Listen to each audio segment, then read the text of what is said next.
نحمده ونستعينه ونستغفره ونعوذ بالله من شرور أنفسنا ومن سيئات أعمالنا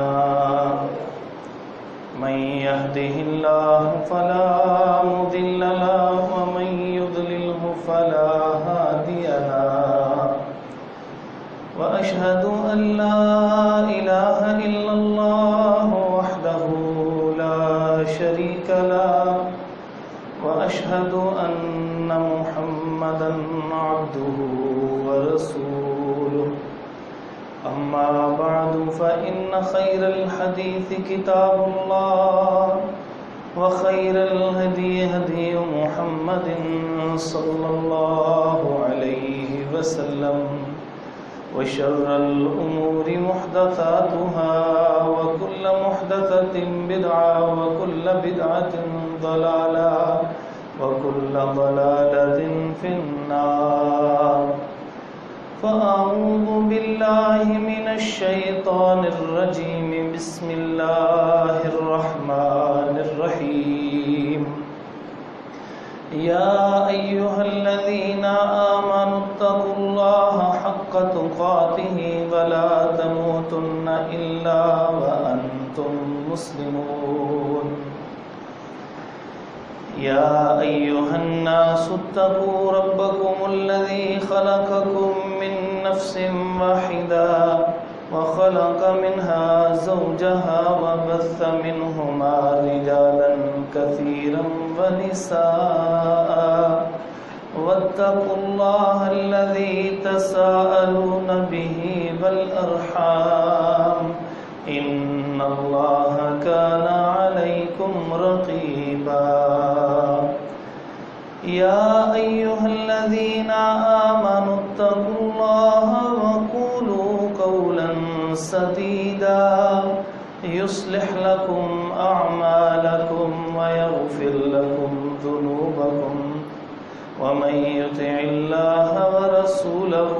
فقد فاز فوزا عظيما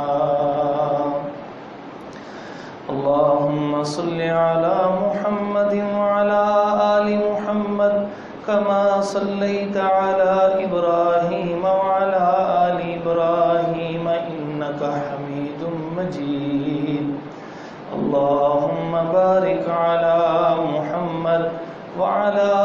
آل محمد كما باركت على إبراهيم وعلى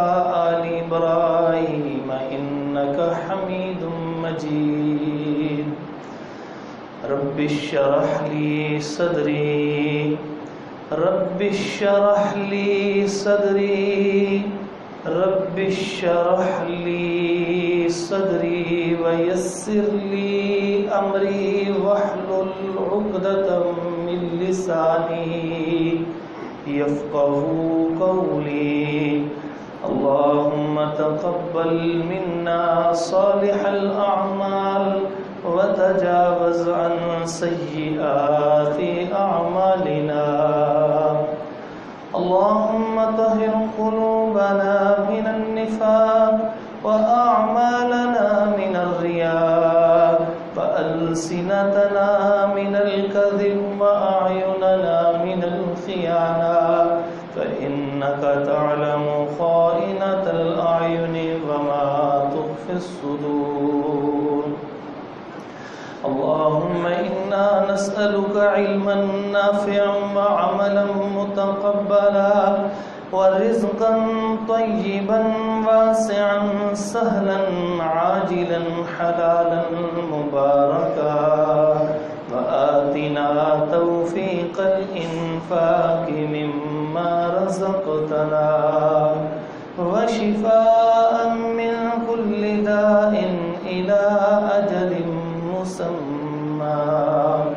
قال تبارك وتعالى في كلامه المجيد فأعوذ بالله من الشيطان الرجيم بسم الله الرحمن الرحيم لتجدن أشد الناس عداوة للذين آمنوا اليهود حضرات محترم، یہود کی تاریخ کے حوالے سے یہ چوتھا خطبہ ہے اور انشاءاللہ اگلا آخری ہوگا۔ بات یہاں تک پہنچی تھی کہ یہودیوں کو مار پڑی اور ان کے علاقے سے ایک مرتبہ نکال دیا گیا، قید کر کے فارس کے علاقے میں لے گئے، اور تاریخ میں آتا ہے کہ اس وقت ان کو تقریباً 80 سال کے قریب ان کو وہاں قید رکھا گیا۔ ان کی نسلیں پن پڑھ کر جوان ہیں، وہاں سے نکلے اور نکل کر واپس اپنے علاقے کی طرف آئے، اور پھر وہاں پر ایک نبی آئے عزیر علیہ السلام، اور جو یہودیوں نے تورات میں خوب تبدیلیاں کر لی تھیں، جس کا تذکرہ میں نے آپ کے سامنے کیا تھا، انہوں نے ازسر نو، تاریخ میں آتا ہے کہ انہوں نے ازسر نو اللہ تعالیٰ کی بتائی ہوئی وحی کے مطابق وہی تورات جو ہے انہیں دوبارہ لکھوائی، اور یہودیوں نے یہ تصور کیا کہ اتنی بڑی اہم چیز یا اللہ کو ہی تو معلوم ہے، اور ہو نہ ہو پھر یہ اللہ کے بیٹے ہیں۔ اسی وجہ سے سورۃ توبہ کی آیت نمبر 30 میں ایک تفسیر یہ بیان کی جاتی ہے، جس میں آتا ہے وقالت اليہود عزیر ابن اللہ، یہودی کہتے تھے کہ عزیر اللہ کے بیٹے ہیں علیہ السلام، اور وہ عزیر علیہ السلام کا نام اپنی زبان میں عزرا کہتے تھے،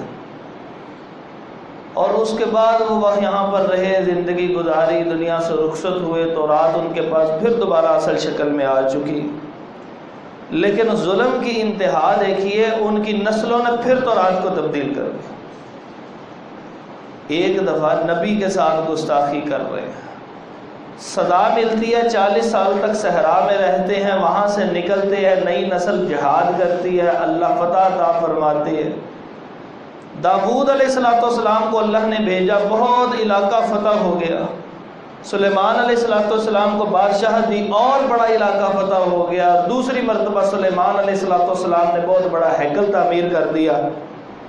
جس کی ابتدا حضرت یعقوب علیہ السلام کے زمانے میں رکھی گئی تھی۔ تو دوسری دفعہ وہ اتنا بڑا پھر تعمیر کر دیا گیا، اور اس کے بعد کیا ہوا کہ اس کو پھر اس نے آ کے تباہ و برباد کر دیا بخت نصر نے، اور ان کو قید کر کے لے گیا اور کھپڑیوں کے مینار تعمیر کرتا رہا، اور پھر یہ واپس آئے، اللہ نے پھر رحمت کی، علاقہ بھی واپس کر دیا، تو رات بھی دوبارہ اسی طرح نبی نے اس کو بتا دی یہ آپ کی شریعت تھی، اس کے اوپر عمل کرنا۔ لیکن بات وہی کی وہی ہے، یہودیوں کی پھر تو رات میں تبدیلیاں کر، تھوڑی رشوت لیتے، پیسے جیب میں ڈالتے، مال اکٹھا کرتے، تو رات کو بدل دیتے۔ رشوت پہ کوئی نہیں مانا تو اس کو دھوس، اور دھونس کے ساتھ ساتھ دھمکیاں دینا، اس کو کوئی عزیز و اقارب کو قتل کرنا، اور اس خوف کے مارے انہوں نے تو رات کو تبدیل کر دیا، حتیٰ کہ صرف چھپاتے نہیں تھے، مٹاتے نہیں تھے، اپنے پاس سے لفظ بھی لکھ دیتے تھے، اور کچھ نہ من سکتا تو نبی صلی اللہ علیہ وسلم کے زمانے تک ان کی ایسی حرکتیں نہیں ہیں۔ اور انہی نے حضرت عیسیٰ علیہ السلام کو بھی اپنے خیال میں، اسلام کے خیال میں نہیں، اسلام نے کہا انہوں نے کوشش پوری کی ہے، وما قتلوہ وما صلبوہ ولکن شبہ لہ، یہ عیسیٰ علیہ السلام کو اللہ نے آسمانوں پہ اٹھا لیا، انہوں نے کسر نہیں تھی چھوڑی۔ اور حالت یہ ہو گئی کہ اس کے بادشاہ نے جس وقت یہ کام کر دکھایا، تو پھر عیسیٰ علیہ السلام اپنے خیال میں کہ یہ عیسیٰ علیہ السلام ہے، حالانکہ وہ اصغر یوتی تھا، تو اس کی قبر بنا دی، اور پھر وہاں پر کوڑا پھینکنا شروع کر دیا، گندگی کا ڈھیر بنا دیا، نسلیں وہیں پہ یہی کام کرتے رہی۔ یہ تو حضرت عمر رضی اللہ عنہ وہاں پر آئے تو اپنے قبہ اور دامن کے درمیانی والے حصے سے پھر اس جگہ کو صاف کیا کہ ان لوگوں نے کتنی بدبختی اور گستاخی کرتے تھے یہ نبیوں، تو ان کی تاریخ ایسی ہی تھی۔ اس کے بعد نبی مکرم صلی اللہ علیہ وسلم کا زمانہ آ گیا، اور یہ اسی طرح وہاں سے پھر نکال دیے گئے تھے کہ رومیوں نے ان کو تہس نہس کر کے، وہ جو عیسائی تھے اور جنہوں نے تثلیث کا عقیدہ بے شک اختیار کر لیا تھا، انہوں نے ان کو تہس نہس کیا اور وہاں سے نکال دیا، اور اب نہ وہاں پہ ان کا بیت المقدس میں ان کا وہ جو ہیکل ہے جس کو وہ گولڈن ٹیمپل کہتے ہیں، نہ وہ رہا وہاں پر دوسری مرتبہ، اور نہ ہی وہاں پر ایک صرف دیوار باقی رہ گئی جس کو دیوار گریہ کہتے ہیں۔ آج بھی یہودی جو ہے، ہم نماز پڑھتے ہیں، قیام کرتے ہیں، رکوع کرتے ہیں، پھر قیام چھوٹا سا کرتے ہیں، پھر سجدہ کرتے ہیں، یہ ہماری نماز کا ایک طریقہ ہے۔ تھوڑے بہت اختلاف سے تمام مسلمان یہی نماز ادا کرتے ہیں۔ تو یہ اپنی نماز ادا کرتے ہیں، اپنے ہاتھ کو یہاں سے باندھتے ہیں اور یہاں تک اس کو باندھ لیتے ہیں جیسے کوئی رسی باندھتے ہیں، اور ہم وضو کرتے ہیں، ہاتھ دھوتے ہیں، کلی کرتے ہیں، ناک میں پانی ڈالا، منہ دھویا، بازو تک دھوئے، اس کا مسح کیا، پھر پاؤں دھوئے۔ ان کا وضو یہ ہے کہ جو ان کے خیال میں ہے، نہ جانے یہ ان کو شریعت نے دیا ہے، کیونکہ تبدیل تو یہ بہت کچھ کر چکے ہیں، تو یہ صرف 3 دفعہ ہاتھوں کو دھوتے ہیں، ان کا وضو ہوتا ہے۔ اور ہماری یہ داڑھی ہے یہ کہ جس طرح داڑھی رکھنے کا حکم ہے، لٹکاؤ اتنی بڑی کر لو، اور انہوں نے اپنا تصور بنایا ہوا ہے کہ یہ داڑھی ہے، یہ جو قلم سے اوپر والا حصہ ہوتا ہے نا، یہاں سے یہ داڑھی لٹک، یہ جو لمبا کر لیں اور یہاں تک لمبا کر لیں، یہ ان کی بنیادی داڑھی ہے۔ جیسے عام مسلمان کے ذہن میں ایک تصور ہے کہ داڑھی اگر چھوٹی چھوٹی بھی رکھ لیں گے، آدھے انچ کی بھی تو گزارا چل جائے گا، تو ان میں سے بھی کوئی یہودی اپنا مذہب کو اختیار کرتا ہے تو یہاں سے داڑھی کو چھوڑتا ہے اور یہاں تک چھوڑتا ہے۔ نبی مکرم صلی اللہ علیہ وسلم نے ارشاد فرمایا تھا نا کہ اے لوگوں، یہود و نصارہ کی مخالفت کرو اور داڑیاں بڑھاؤ، تو داڑیاں دونوں نے بھی رکھی ہوئی تھی، تو مخالفت کیا ہے؟ بعض علماء کو یہ غلطی لگی ہے اور انہوں نے کہہ دیا جی داڑھی بڑھانے کا مطلب تو حکم تو آ گیا، یہودیوں اور عیسائیوں کی مخالفت یہ ہے کہ یہودیوں کی داڑھی طول چلی جاتی ہے تو تم کاٹ کے مخالفت کرو، یہ بعض لوگ کہتے ہیں۔ حالانکہ کیا صحابہ کو یہ بات سمجھ نہیں دی آئی؟ صحابہ سے زیادہ دین کس نے سمجھا ہوگا؟ تو انہوں نے تو نہیں کٹوایا، 3 صحابہ کے علاوہ کسی ایک نے بھی اس قبضے سے زیادہ نہیں کٹوائی، اور وہ بھی قبضہ رکھنے کے بعد، اور وہ بھی سال میں 1 مرتبہ عبداللہ بن عمر رضی اللہ تعالیٰ، وہ بھی صرف حج کے موقع پہ، حج نہیں کیا تو وہاں پہ بھی نہیں کیا۔ پھر تو ہم یہاں پہ نہ کوئی حج پہ جاتا ہے، نہ کچھ اور جاتا ہے، نائی کے پاس جاتے ہیں خوبصورت لگنے کے لیے، اس کو اتار کے باہر پھینک دیتے ہیں، اور اگر کسی نے رکھی ہو تو اس کو دوسرا ہی طنز کر رہا ہے، کہتا ہے خیر ہے، کوئی مطالبہ ہے تمہارا، وہ کیا شکل بنائی ہوئی ہے، اور اگر داڑھی اتروا کے کہتے ہیں آج بڑے خوبصورت لگ رہے ہو، انا للہ و انا الیہ راجعون۔ وہ جو نبی مکرم صلی اللہ علیہ وسلم نے فرمایا تھا داڑھی بڑھاؤ اور یہودیوں کی مخالفت کرو، یہ ہے یہودیوں کی مخالفت۔ ان کی داڑھی یہاں سے شروع ہوتی ہے، یہ کن پٹی کے اوپر سے، اور نیچے کو جاتی ہے، یہ اوپر والا حصہ داڑھی میں نہیں آتا، یہ ہے یہودیوں کی مخالفت۔ یہ نہیں ہے کہ داڑھی کو کٹوائی چلی جائے اور یہ یہودیوں کی مخالفت ہے، یہ اپنے پاس سے خود ساختہ دلیل لی ہوئی ہے جس کے پیچھے کوئی سمجھ بوجھ نہیں ہے، وہاں کے یہودی موجود تھے۔ اچھا، اب بات آگے چلاتے ہیں کہ یہ تھے یہودیوں کی کیفیت، اور یہ وہاں سے بھاگ کے آئے، مار پڑی دوسری مرتبہ، نہ ان کا وہاں پہ قبلہ رہا، لیکن اشارہ یہی تھا کہ ہم بھی ادھر نماز پڑھتے تھے اور یہودی بھی ادھر نماز پڑھتے تھے منہ کر کے، اور عیسائی بھی ادھر ہی منہ کر کے نماز پڑھتے تھے، رخ ادھر ہی ہوتا تھا، اس لیے کہ تینوں کی اہمیت، تینوں مذاہب کے لیے بنیادی اہمیت یہی تھی۔ اور وہاں سے جو قبیلے بھاگ کے آئے تھے، انہوں نے اپنی تورات میں پڑھا تھا، تبدیلیاں کرنے کے باوجود اس میں لکھا ہوا تھا کہ کھجوروں کی ایک بستی میں آخری نبی آئیں گے، جب وہ نبی آئیں گے تو پوری دنیا میں ان کے ماننے والے غالب آ کے رہیں گے۔ تو انہوں نے یہ تصور کر لیا کہ چونکہ نبی ہمارے پاس سے ہی آئے تھے تو لہٰذا بس ہمارے میں ہی آئیں گے نبی۔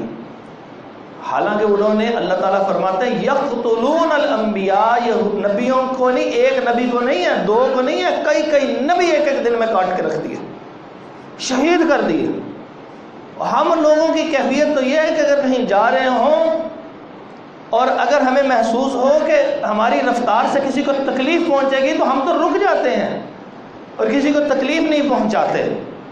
دشمن کو بھی نہیں گاڑی کے نیچے دینا پسند کرتے۔ وہ تو کیسے ظالم اور سفاک اور سخت دل لوگ تھے، اللہ کی رحمت سے کوسوں دور ایسے نہیں ہوئے کہ نبیوں تک کو شہید کر دیا، اللہ۔ اور پھر دوبارہ نبیوں کو شہید کرنے کے بعد، موسیٰ علیہ السلام کی ناقدری کرنے کے بعد، داؤد علیہ السلام کو نبی نہ ماننے کے باوجود، ان کے اوپر بیہودہ اور فحش الزامات لگانے کے باوجود، اللہ تعالیٰ فرماتے ہیں پھر وہ مجھ سے دعائیں کرتے تھے، یستفتحون، وہ دعا کرتے یا اللہ وہ آخری نبی بھیج دے، اور جب وہ آئے گا تو ہمیں غلبہ ملے گا۔ ان کو نبی کی قدر نہیں تھی نسلوں کو، ان کو صرف اور صرف دنیا میں غلبے کی قدر تھی۔ تو انہوں نے دیکھا کہ اس روئے زمین کے اوپر کس جگہ کے اوپر جو اشارہ ہے اس عرب کے علاقے میں کون سے ایسے کھجوروں کے بڑے بڑے گھنے باغات ہیں جن علاقوں کے اندر. تو ان علاقوں کے اندر ایک یثرب کا علاقہ تھا، ایک خیبر کا علاقہ تھا. کچھ خیبر میں جا کے آباد ہو گئے، کچھ تھوڑا آگے چلے اور جا کے یثرب میں آباد ہوئے، جس کو بعد میں مدینہ کہا گیا. تو یہودی وہاں سے اس طرح یہاں پر آئے اور وہ علاقہ ان کا ختم ہو چکا ہے. ٹاواں ٹاواں کوئی نہ کوئی چند ایک یہودی خاندان بچے، باقی سارے یہاں پر آ گئے اور تصور کر رہے ہیں آخری نبی نے آنا ہے. جب ان کو علم ہو گیا کہ آخری نبی مکے کے اندر آئے ہیں تو پہلے تو انہوں نے اس بات پہ کہا دیکھیں جی جو آخری نبی نے آنا تھا وہ تو کھجوروں کے علاقے میں آئے ہی نہیں، وہ تو 400-450 کلومیٹر ہے یہاں سے، جتنا ملتان بنتا ہے مدینہ اور مکے کا اتنا فاصلہ. وہ کہنے لگے اتنی دور نبی آئے، یہ آخری نبی نہیں ہے. لیکن اللہ کی شان ہے، نبی مکرم صلی اللہ علیہ وسلم ایسے حالات ہوئے، اللہ نے حکم دیا اور پھر وہ وہاں پر مدینہ ہجرت کر گئے اور پہلی اسلامی ریاست کی بنیاد بنی. اب ان کو یقین آ گیا کہ یہ وہی نبی ہے. پھر ان میں سے کئی بندے آتے، جیسے سلمان فارسی رضی اللہ تعالیٰ عنہ کا ایک واقعہ ہے کہ جب انہوں نے کہا دیکھا اپنی کتابوں میں کہ ایک آخری نبی نے آنا ہے، ان کو بتایا ان کے اس وقت کے علماء نے. تو میں نے ایک دفعہ واقعہ سنا تھا طویل، ایک کرتے کرتے کرتے انہوں نے دعا مانگی یا اللہ مجھے اتنی دیر تک زندگی دے. 200 سال سے زیادہ زندگی انہوں نے پائی. تو ایک دن بقیع کے قبرستان میں گئے، اللہ کے نبی پاک صلی اللہ علیہ وسلم کے متعلق دیکھنے کے. انہوں نے نبوت کا دعویٰ کہ یہ ہجرت کر کے آئے ہیں، یہ مدینہ کی ریاست کے اب سربراہ ہیں. تو جب وہاں گئے تو جا کے دیکھتے رہے، ایک نشانی بھی پوری ہے، دوسری بھی پوری ہے، کبھی آگے جائیں کبھی پیچھے جائیں. بے چینی دیکھ لی تو حضرت محمد رسول اللہ صلی اللہ علیہ وسلم فرمائے ادھر آؤ. پیچھے کر کے کہا یہ دیکھنا چاہتے ہو، یہاں پر ایک ابھار تھا، وہ مہر نبوت تھی، کیا اس کو تلاش کر رہے ہو؟ تو انہوں نے اس کو چوما. اللہ اکبر، کیسے خوش نصیب لوگ ہوں. تو انہوں نے چوما اور کلمہ پڑھ لیا. ان کی کتابوں میں تب 2 مرتبہ بڑی بڑی تبدیلیاں ہوئیں، لیکن اس کے باوجود نبی پاک صلی اللہ علیہ وسلم کا نام تک لکھا ہوا ہے. آج بھی وہ جو دیوار ہے نا، اس کے اوپر کھڑے ہو کے میں ان کی عبادت کا بتا رہا تھا، وہ جو کرتے ہیں وہ اس کو باندھ لیتے ہیں اور ہم یہاں پہ کھڑے ہوتے ہیں جیسے بچے حفظ میں ہل ہل کے پڑھتے ہیں نا، تو اس انداز سے وہ دیوار کے قریب ایسے ایسے ہلکا ہلکا ہلتے رہتے ہیں. یہ ان کا ہلنا ان کی نماز کہلاتی ہے. اور وہ اس وقت پڑھ کہہ رہے ہوتے ہیں محمد محمد، محمد لفظ نہیں بولتے، اپنی زبان میں اپنے تلفظ میں محمد بولتے. اور پھر ان سے جب پوچھا گیا، یہ جس وقت ڈائلاگ پوری دنیا کے اندر ہوئے، ان سے پوچھا گیا یہ محمد کیوں کہتے ہو؟ یہ تو محمد رسول اللہ صلی اللہ علیہ وسلم کا نام ہے.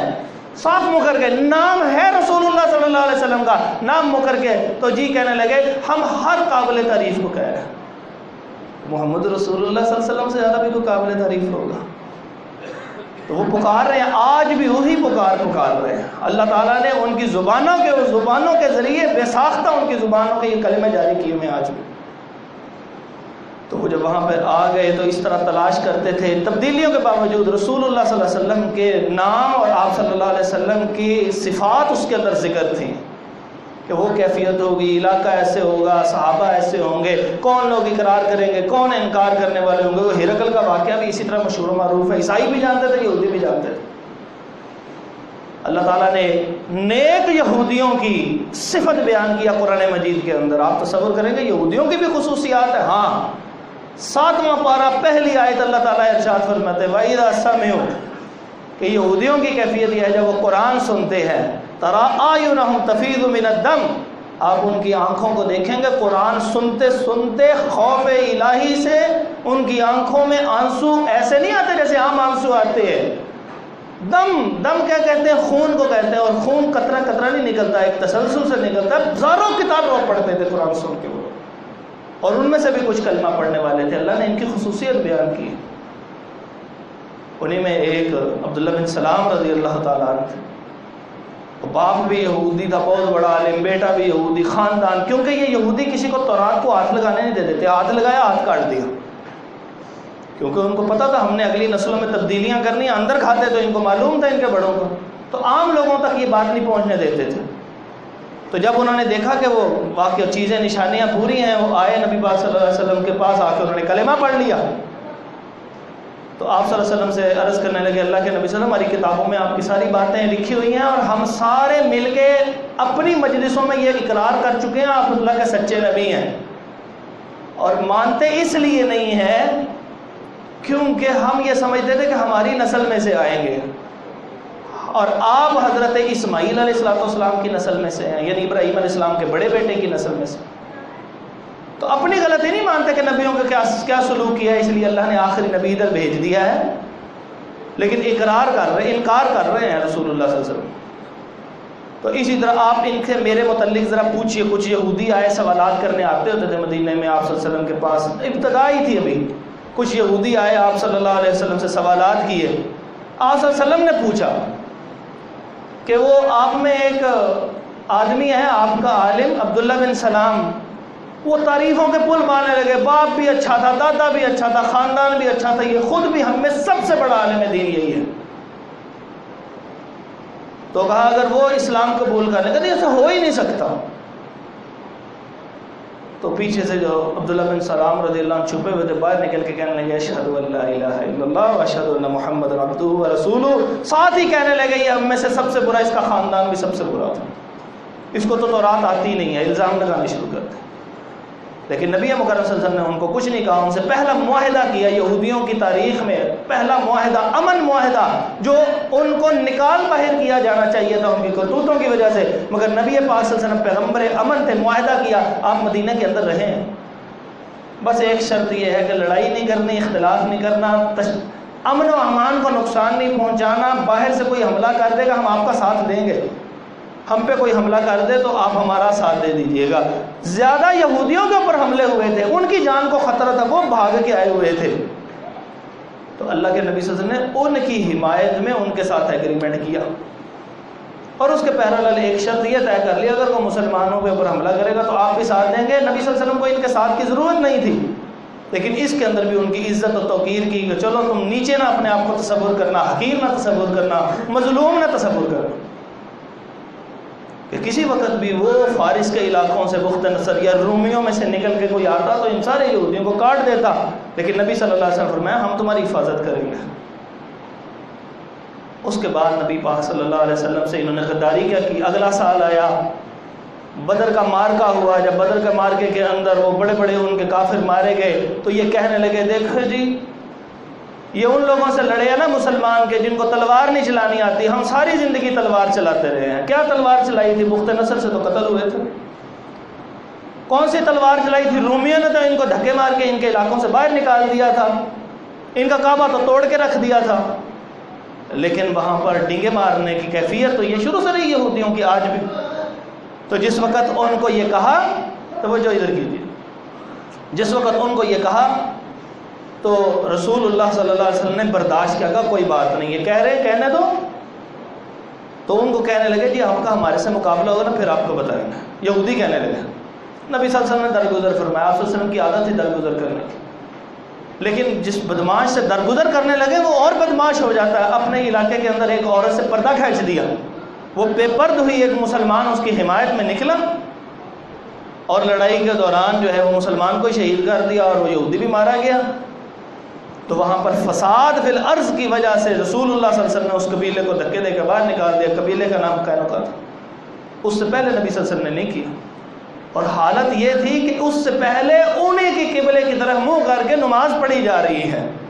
بعد میں اللہ تعالیٰ نے حکم نازل فرمایا 16-17 مہینے بعد ہجرت کے، فولی وجہک شطر المسجد الحرام، بدل دیجئے اس طرف قبلہ نہیں ہے، عزت و توقیر اتنی قائم و دائم رہے گی، لیکن اپنا رخ جو ہے وہ بیت اللہ کی طرف کر لیجئے، کیونکہ حدیث میں آپ صلی اللہ علیہ وسلم نے ایک مرتبہ فرمایا تھا سب سے پہلا گھر جو تعمیر ہوا، جیسے اللہ نے بھی فرمایا ان اول بیت وضع للناس، تو وہ مکہ کے اندر جو وہ بیت اللہ ہے اس کو تعمیر کیا گیا۔ حدیث میں آتا ہے اس کے 40 سال بعد بیت المقدس کے اندر وہ مسجد تعمیر کی گئی جس کے اندر انبیاء بھی آتے نماز پڑھا کرتے تھے، اور پھر وہ قبلہ اس علاقے والوں کے لیے ہو گیا۔ تو یہ مسلمانوں کا ان کے ساتھ سلوک تھا۔ کچھ وقت گزرا، احد کا میدان سجا، مسلمانوں کو ظاہری طور پہ کچھ زخم لگے، لیکن اس کے بعد پھر وہی حرکت شروع کر دے، نبی پاک صلی اللہ علیہ وسلم کے متعلق نازیبہ کلمات ادا کرتے رہتے، سلام بن ابی الحقیق کا واقعہ، اس کو ختم کیا گیا، وہ تشدد کر رہا تھا، لوگوں کو جنگ کے اوپر ابھارنے کی کوشش کرتا تھا۔ چوتھی ہجری سفر کے مہینے میں نبی پاک صلی اللہ علیہ وسلم کے پاس کچھ لوگ آئے، کہنے لگے جی ہمیں اسلام سکھانے کے لیے کچھ بندے بھیج دیں ہمارے ساتھ تبلیغ کے لیے۔ تو نبی پاک صلی اللہ علیہ وسلم نے عام آدمیوں کو کبھی تبلیغ کے لیے اس طرح نہیں بھیجا، پہلے سیکھنا ہے، سیکھنے کے بعد سکھانا۔ کوئی ایک بتا دے مثال جس میں نبی پاک صلی اللہ علیہ وسلم نے کسی عام آدمی کو تبلیغ کے لیے بھیجا۔ عام آدمی نے جانا ہے، وہ جتنا اس کو علم ہوگا صرف اتنے کی تبلیغ کرے گا۔ ہمارے ہاں ہوتا یہ ہے کہ وہ اتنے کی تبلیغ کرنے کی بجائے اس سے پڑھ کے شروع کر دیتا ہے، نقصان ہو جاتا ہے۔ نبی پاک صلی اللہ علیہ وسلم نے فرمایا بلغوا انی ولو بھی آیا، مجھے ایک آیت بھی سیکھی ہے تو اس کو آگے پہنچانا ہے۔ یہ نہیں آپ صلی اللہ علیہ وسلم نے فرمایا کہ سیکھی ایک آیت ہے تو سکھاؤ تم 100 آیتیں جا کے، جتنی چیز سیکھی ہے اتنی تم اس کو سکھاؤ اور سکھاؤ۔ لیکن وہاں پہ چونکہ اسلام کی تبلیغ کرنی تھی کفار کو، تو وہاں پہ عام آدمی کو بالکل نہیں بھیجا۔ وہاں پہ آپ صلی اللہ علیہ وسلم نے اپنے عام صحابہ کو بھی نہیں بھیجا، اسپیشل اسٹوڈنٹ 70 اسٹوڈنٹ کو بھیجا کہ جو میرے پاس بیٹھے پڑھتے ہیں وہ جائیں، جو شب و روز سیکھتے ہیں دین کو وہ جا کے دین کے، کیونکہ انہوں نے کچھ سوال کرنے، انہوں نے کچھ جواب دینے، پھر ہی وہ لوگ مسلمان ہوں گے۔ تو جب بھیجا رستے کے اندر سب کو شہید کر دیا، صرف ایک بندہ باقی بچا۔ وہ بھاگ کے واپس آ رہے تھے، کچھ دیر ہو گئی، وہ آرام کرنے کے لیے ایک درخت کے نیچے لیٹے، اسی اسنا میں 2 اور یہودی آ کے وہاں لیٹ گئے۔ اب ایک بندے کی یہ کیفیت ہو کہ اس کے 69 دوستوں کو ذبح کر دیا گیا ہو، اس کی دل کی کیا کیفیت ہوگی؟ آپ تصور وہاں پہ جا کے کریں۔ اس نے تو یہی سمجھنا ہے کہ یہ جو بندے آئے ہیں یہ اب مجھے بھی یہی کام کریں گے، تو اپنی جان کی انہیں پرواہ نہیں ہوتی تھی، لیکن بات بتانی ہوتی تھی اللہ کے نبی صلی اللہ علیہ وسلم کو کہ یہ واقعہ پیش آ چکا ہے۔ تو انہوں نے کیا کیا، اسی گھبراہٹ کے اندر وہ تھوڑا سا ہلے وہاں سے، جب وہ بندے 2 سو گئے تو ان کو انہوں نے قتل کیا اپنی جان بچانے کی نیت سے، اور وہاں سے چلے گئے۔ نبی پاک صلی اللہ علیہ وسلم کو جا کے بتایا، آپ صلی اللہ علیہ وسلم نے پھر بھی نہیں ان کی اس بات کے اوپر کہا اچھا ٹھیک ہے آپ نے ٹھیک کر لیا، نہیں، معلوم ہے وہ 2 یہودی مدینے کے قبیلے والوں کے تھے۔ آپ صلی اللہ علیہ وسلم نے وہاں پیغام بھجوایا، دیکھو غلطی سے جب کوئی ہو جاتا ہے تو پھر اس کی دیت دی جاتی ہے، اور ایک دیت 100 اونٹ ہوتی ہے، 2 بندے گئے ہیں 200 اونٹ بن رہی ہو۔ اب غریب ایک ریاست ہو، اس کے 200 اونٹ کہیں اور چلے جائیں، لیکن آپ صلی اللہ علیہ وسلم نے عہد خلافی نہیں کی، بات اپنی توڑتے تھے آپ صلی اللہ علیہ وسلم۔ جی ہمارے پاس نہیں ہے کچھ بھی تو ہم کہاں سے دیں، نہیں، پیغام بھیجا، انہوں نے کہا آپ آ جائیں۔ وہ آپ صلی اللہ علیہ وسلم جب وہاں پہ آنے لگے، ان کے لیے بڑا بہترین سا ایسے بچھایا کہ آپ یہاں پر بیٹھیے۔ ان میں سے ایک بندے نے وہ چکی کا بڑا پارٹ اٹھایا اور وہ چھت کے اوپر میں جا کے جی نیچے گرا دوں گا، اور وہ اتنی بڑی چکی گری ہو تو وہ تو سر کے اوپر لگے تو کچھ بھی نہیں بچتا انسان کا، وہ اپنے تصور میں جا رہا ہے، اس کے بڑے اس کو کہتے ہیں تو اوپر نہ جا، ایسے نہ کر۔ آپ صلی اللہ علیہ وسلم کو آپ کے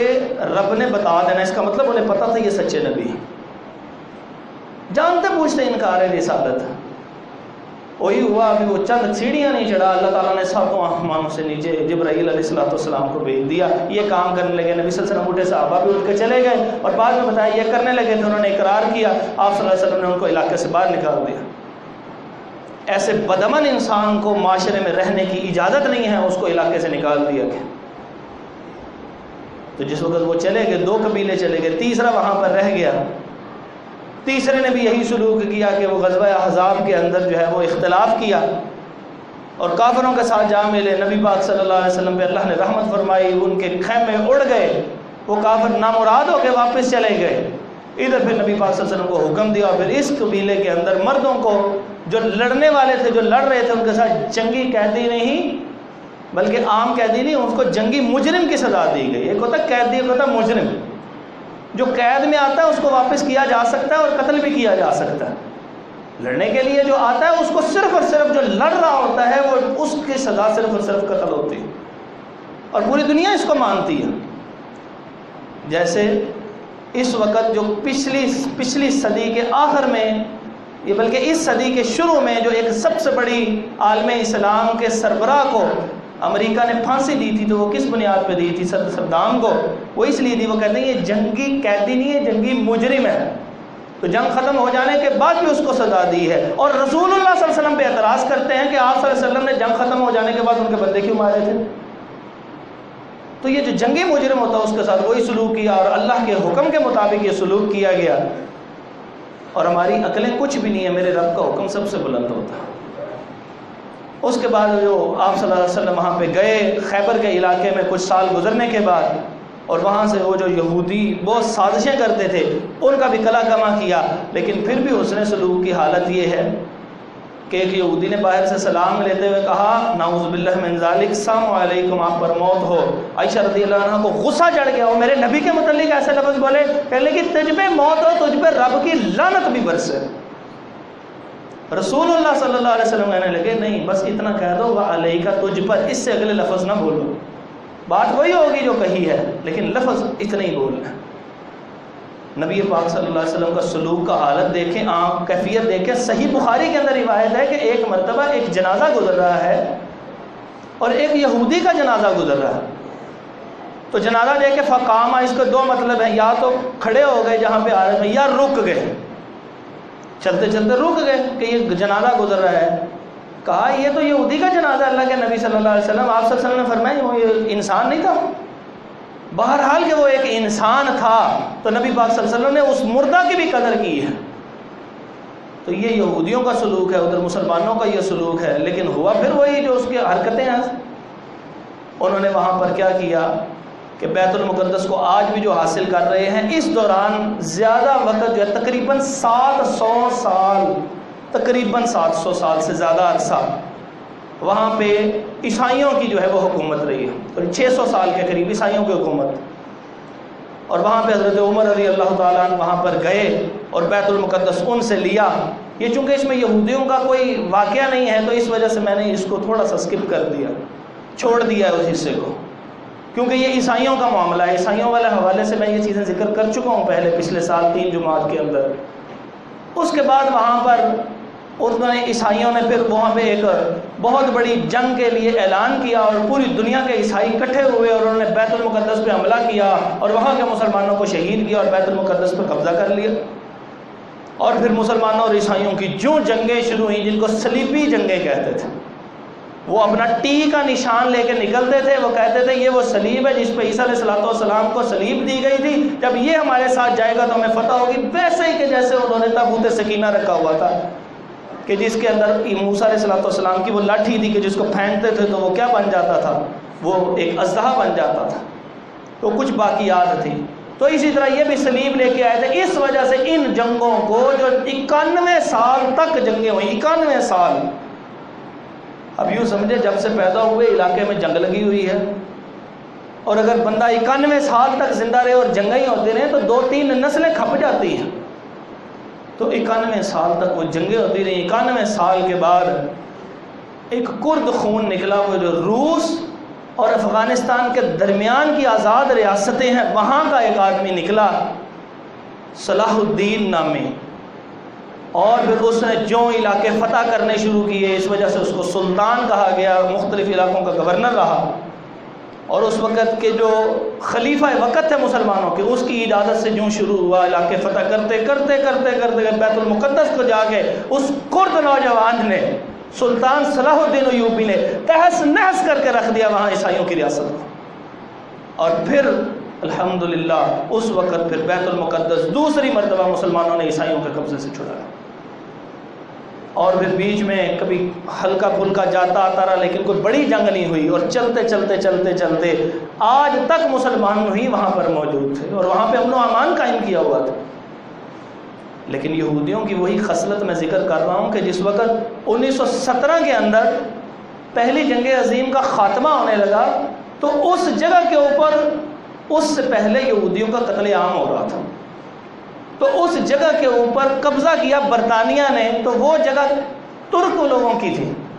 یہ جو عثمانی ترک ہیں جو آج ترکی کہلاتا ہے، ان کے زیر تسلط تھی۔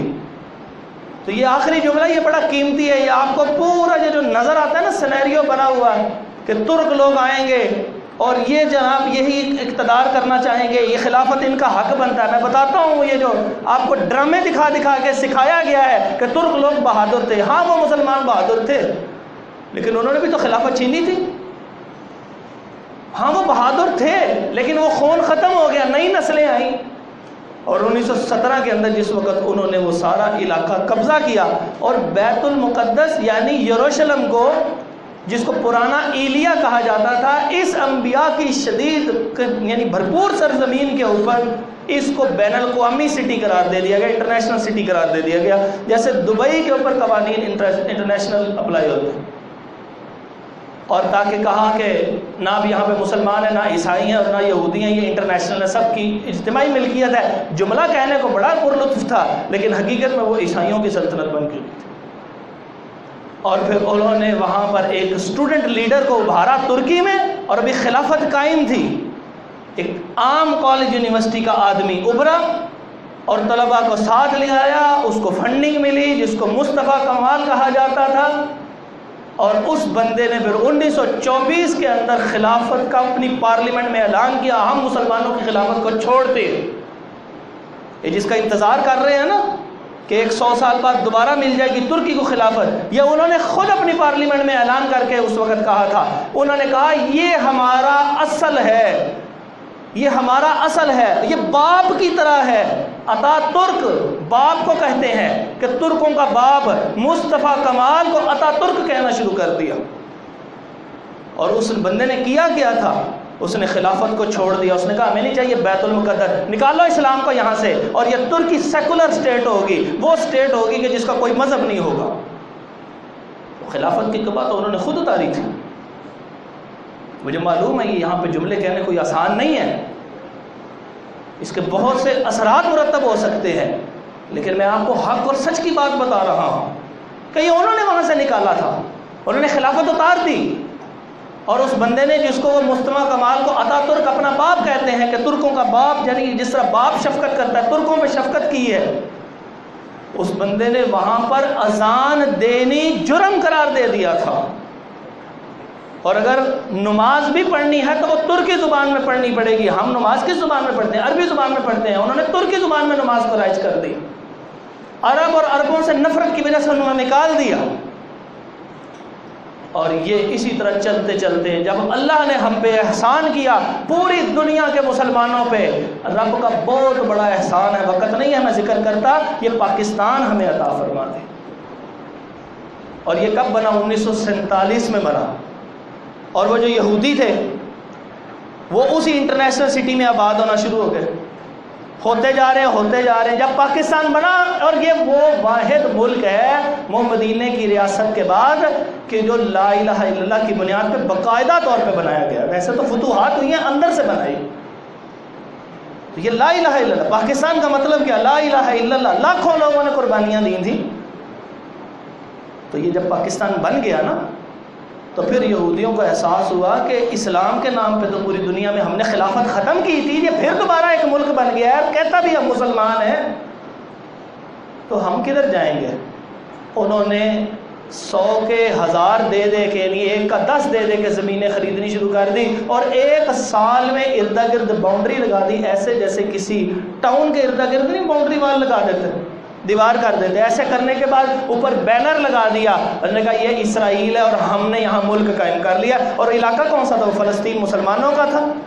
اب یوں ہی سمجھ لیجئے پاکستان کے اندر اگر کسی ٹاؤن کے باہر یا شہر کے باہر اس کی باؤنڈری لگا کے کوئی کہے جی یہ نیا ملک ہے، تو کیا اسلام کا مانیں گے ہم اس کو نیا ملک؟ اس وجہ سے 1948 میں جب اس نے یہ کہا اور برطانیہ نے کہا کہ ٹھیک ہے آپ ملک ہیں پورے کا پورا،